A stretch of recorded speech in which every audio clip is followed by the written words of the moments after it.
So hello everyone, this is my major project Netflix movie recommendation system. Basically हमारा इस project को create करने का पर्पस ये है कि यूज़र को सिमिलर मूवीज रिकमेंड कराना। अगर यूज़र कोई स्पेसिफिक मूवी सिलेक्ट करता है जैसे एवेंजर्स, तो सिस्टम उस मूवी के प्लॉट ओवरव्यू और जॉनरा को एनालाइज करके एवेंजर्स जैसी मूवीज को रिकमेंड कराएगा। हमें सिस्टम में कंटेंट बेस्ड फिल्टरिंग यूज करते हैं। Content based filtering means movie का कंटेंट फीड और फीचर्स को देखकर सिमिलर मूवीज को रिकमेंड करना। टेक्नोलॉजी स्टैक हमने इसमें यूज किया है, मेनली हमने पांडास का यूज किया है to read the data set and to clean it.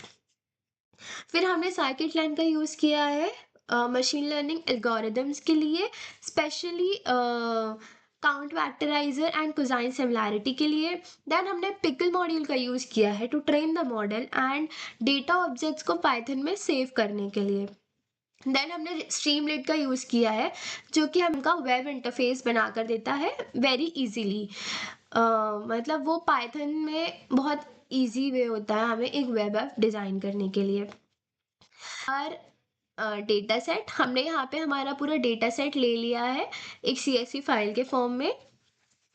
CSV file basically एक कॉमा सेपरेटेड फाइल होती है। Then we come to our main file. Basically सबसे पहले हमें यहाँ पे हमने हमारी पांडास लाइब्रेरी को इंपोर्ट कर लिया है जो कि डेटा मैनिपुलेशन और एनालिसिस के लिए यूज होती है। फर्स्ट देन हमने यहाँ पे हमारा जो डेटा सेट है in the form of CSV file, उसको पांडास डेटा फ्रेम में इंपोर्ट कर लिया है, बेसिकली लोड कर लिया है। देन हमने हमारी फर्स्ट 10 रोज को प्रिंट कराया है। बेसिकली हम यहाँ पे हमारे मॉडल को ट्रेन कर रहे हैं।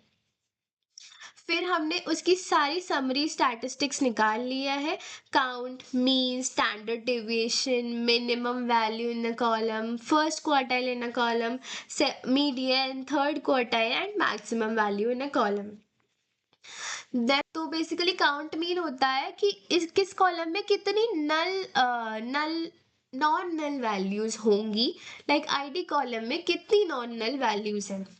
Then we come to mean.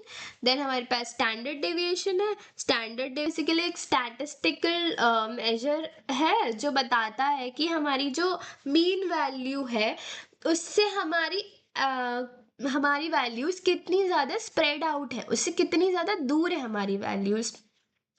Then minimum value in a column, then first quartile, then median, then third quartile and then maximum value in a column. तो देन वी हैव हमारे पास उस data frame की पूरी एक concise summary आ गई है। तो वो बताता है कि हमारे पास कौन सा डेटा टाइप है इस डेटा फ्रेम में, हमारे रेंज इंडेक्स कितनी है। So we have 10,000 entries from 0 to 9,999। हमारे पास कितने डेटा कॉलम्स हैं, तो बेसिकली हमारे पास पूरे 9 टोटल कॉलम्स हैं और हमारे पास पूरे 9 कॉलम्स का यहाँ पे नेम आ गया है। यहाँ पे एक कॉलम है जो हमें बताता है कि उस कॉलम में कितनी नॉन नल वैल्यूज हैं, उस कॉलम का डेटा टाइप क्या है और उस कॉलम का मेमोरी यूसेज कितना है। देन हमें एक बताता है इज नल फंक्शन, हमें बताता है कि किस कॉलम में कितनी नल वैल्यूज है। यहाँ पे हमारे पास वो सारे इंफॉर्मेशन आ गया है। Come to our next feature selection part. तो हमने हमारे जो डेटा फ्रेम है उसके सारे इंडेक्सेस के नेम को प्रिंट करा लिया है, सारे कॉलम्स के नेम को प्रिंट करा लिया है। देन हम इसमें से कुछ स्पेसिफिक कॉलम्स को सिलेक्ट करेंगे और बाकी को डिस्कार्ड कर देंगे। देन हमने डिस्कार्ड करने के बाद हमारे डेटा फ्रेम को वापस से प्रिंट कराया है चेक करने के लिए कि हमारे बाकी कॉलम डिस्कार्ड हुए हैं कि नहीं। देन हमने हमारे जो 2 कॉलम्स हैं ओवरव्यू और जॉनरा, उनकी सारी इंफॉर्मेशन को एक सिंगल कॉलम में एक्सट्रैक्ट करवा लिया है जो कि टेक्स्ट कॉलम है। बेसिकली हमने इसका कॉन्कैटिनेशन कॉलम का कॉन्कैटिनेशन किया है ओवरव्यू और जॉनरा का इनटू अ टैग्स कॉलम। फिर हमने एक पूरा वापस से हमारे डेटा फ्रेम को प्रिंट कराया है चेक करने के लिए। अब हमारे पास 5 कॉलम्स है, ID, title, overview, genre and tags. Then हमारे पास एक न्यू डेटा रेडी होके आ गया है। एक न्यू डेटा के नेम से हमने बना लिया है, जिसमें हम बाकी जो हमने ओवरव्यू और जॉनरा को एक कॉलम में एक्सट्रैक्ट करा लिया है, तो अब हम ओवरव्यू और जॉनरा को ड्रॉप कर देंगे, बेसिकली रिमूव कर देंगे। वापस से हमने न्यू डेटा प्रिंट कराया। देन हमने साइकिड लर्न के एक्सट्रैक्शन से काउंट वेक्टराइजर को इंपोर्ट कराया। वेक्टराइजर एक टूल होता है जो टेक्स्ट डेटा को न्यूमेरिकल वेक्टर्स में कन्वर्ट करता है, ताकि मशीन लर्निंग मॉडल टेक्स्ट को प्रोसेस कर सके। तो हमने वो कराया। देन वो प्रोसीजर करने के बाद हमने पूरा टेक्स्ट को न्यूमेरिकल वेक्टर्स में ट्रांसफॉर्म किया। फिर हमने उस पूरे डेटा फ्रेम का शेप निकाला। देन हमने कोसाइन सिमिलैरिटी को इंपोर्ट किया sklearn मैट्रिक्स से। सिमिलैरिटी एक टेक्निक होती है जो दो वेक्टर्स के बीच का सिमिलैरिटी मेजर को निकालने के लिए यूज होती है।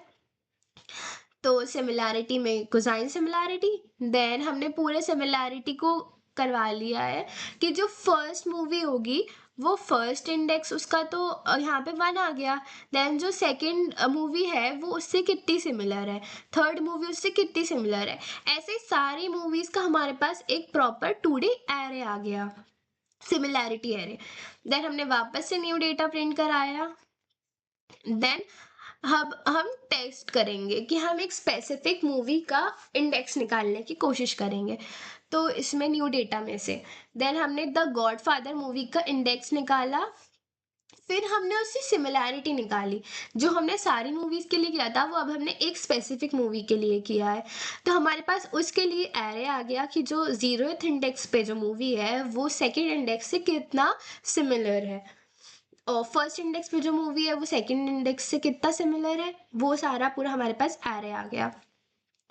Then similarity scores in descending order and display the top 5 movie titles. फिर हमने एक बना लिया है, यहाँ पे हम ये चीज़ कर रहे हैं कि हमारे पास जो सिमिलैरिटी आई है उसके अकॉर्डिंग हम टॉप 5 मूवीज़ को प्रिंट कराने के लिए हमने एक फॉर लूप भी लगाया है।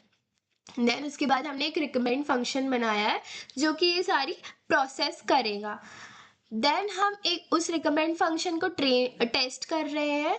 तो हमने उस रिकमेंड फंक्शन में आयरन मैन मूवी का नाम दिया है, आयरन मैन मूवी दी है। देन वो आयरन मैन से कितनी 5 सिमिलर मूवीज हमें दे रहा है।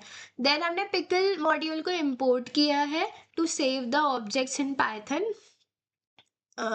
फिर उसके बाद हमने जो हमारा जो न्यू डेटा है, बेसिकली हमारा जो पूरा डेटा फ्रेम है, हमने उस को पिकल फाइल में डाल दिया है मूवीज लिस्ट के नाम से।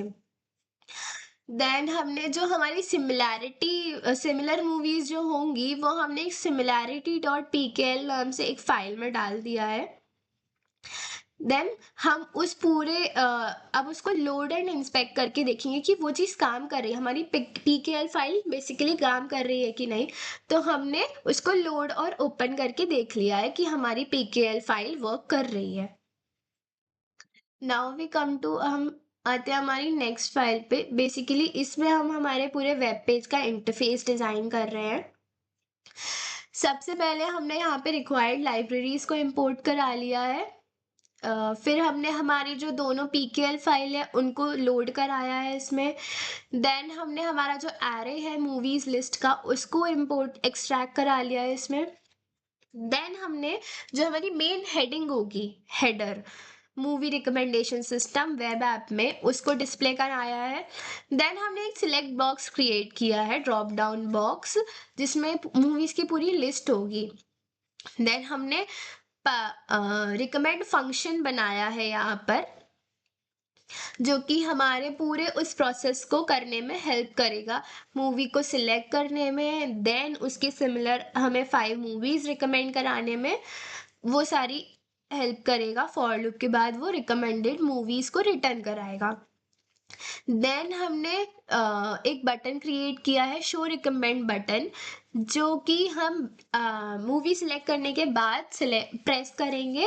वो बटन के एग्जीक्यूट होने के बाद हमें रिकमेंडेड मूवीज का कॉल करेगा मूवी नेम को।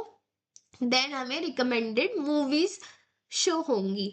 तो इसलिए हमने 5 कॉलम्स क्रिएट किए हैं to for 5 recommended movies. So basically this was our project. अब हम इसको रन करेंगे हमारे टर्मिनल पे।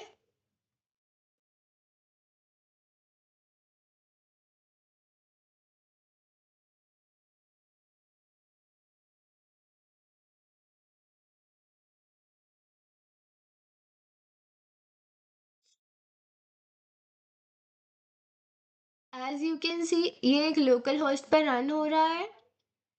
यहाँ पे हमारे पास आ गया है हमारा main header, movie recommendation system. Then हमारे पास ये टेक्स्ट जो हमने डाला था, select movie from drop down. यहाँ पे हमारे पास ड्रॉप डाउन बटन बॉक्स भी आ गया है। इसमें से हम कोई भी एक स्पेसिफिक मूवी सेलेक्ट कर लेंगे, लाइक शिंडलर्स लिस्ट। देन हम रिकमेंड बटन को क्लिक करेंगे, जो कि हमारा एग्जीक्यूट हो रहा है। देन यू कैन सी हमारे पास टॉप 5 मूवीज रिकमेंडेड आ गई हैं। ऐसे ही हम बहुत सारी मूवीज से रिकमेंडेशन निकाल सकते हैं। एज यू कैन सी हमारा प्रोजेक्ट यहाँ पे काफ़ी वर्क कर रहा है। इन फ्यूचर हम इस प्रोजेक्ट में बहुत सारी चीज़ें और ऐड ऑन कर सकते हैं, and I'll try my best to add some features more in it. So yeah, that was our major project. Thank you.